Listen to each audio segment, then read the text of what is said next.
notice that this channel has a pretty low subscriber count. And since the release of the Wizard Stone, I haven't been generating a lot of video content. The reason for this is simple. I've sort of given up trying to build a huge following on YouTube, as well as a few other social media sites. I'd like to say this is by design, but it isn't. The reason is simple: time management.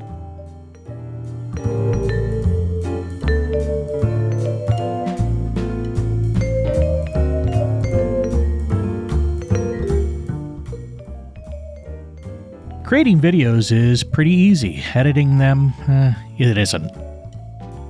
To make something that's fairly entertaining, it can often take days, time better used writing and promoting books. After all, I'm not trying to be a social media content creator. I want to be an author.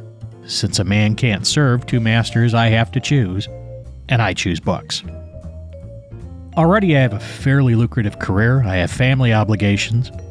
Writing consumes the remainder of my free time. Adding weekly video content on top of that? It's too much. I even cut back on my blogging as of late. But it's more than just time. It's also content. How would I dovetail video content with my writing?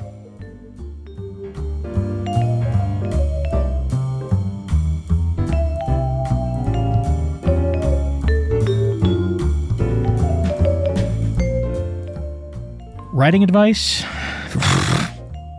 There are a million writing advice videos out there, the vast majority of them redundant. While my writing career extends over decades, I've produced a sum total of 3 books and a handful of articles. That hardly qualifies me to offer writing advice, plus there isn't much I'm going to provide that you can't find somewhere else. If you want my advice, you can ask me privately. I've had several people do that. So long as I have time, I'll give you my thoughts. Book reviews and critiques? Well, I'm not much of a reader. Going headlong into writing has also ruined my ability to enjoy books, as once I start reading, I start analyzing, deconstructing, and rewriting stuff in my head.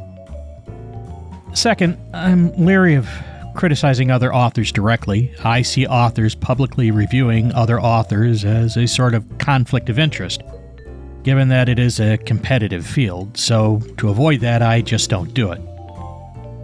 Like writing advice, if you want me to review something, I'll take a look at it as time permits. Plus, and this is pretty important, I'm a really particular reader. I started writing because I couldn't find the stuff I wanted to read. I have a pretty narrow set of interests, and things that don't fall into those ranges will be considered bad.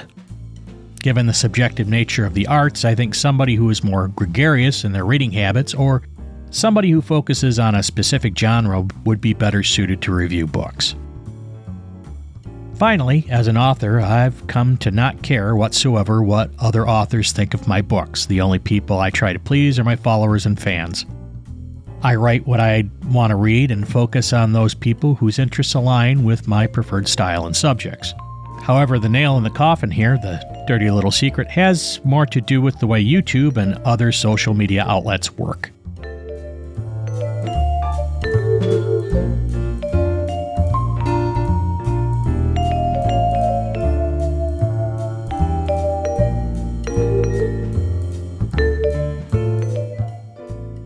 To me, it seems that places like YouTube cater to rage tubing and critical content, whether it's accidental or by design.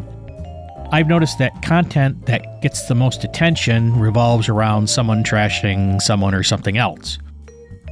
For example, I've noticed that if you want to get a substantial number of views on channels like AuthorTube or BookTube, all you really need to do is pull up something by Jenna Moreci, Alexa Dunn, neglectful, or whomever, and either trash it or praise it. Well, I've done things in similar ways, and I'm not exactly innocent here. I've decided that this just isn't a winning strategy. Tearing someone else down may get clicks. I don't see it generating book sales. It just seems unseemly. So, unless I'm personally attacked, I'm just not going to go there.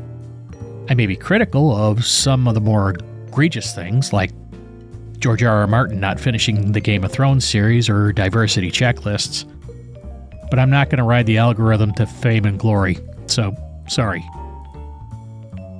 Being a programmer by trade for over 30 years now, I can tell you that writing algorithms isn't a good long-term strategy.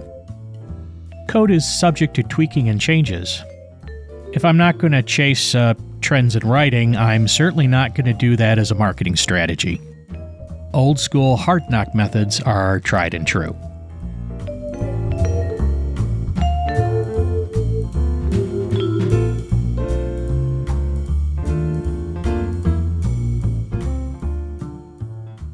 In conclusion, that's why I'm not throwing up a lot of video content. And buy my books.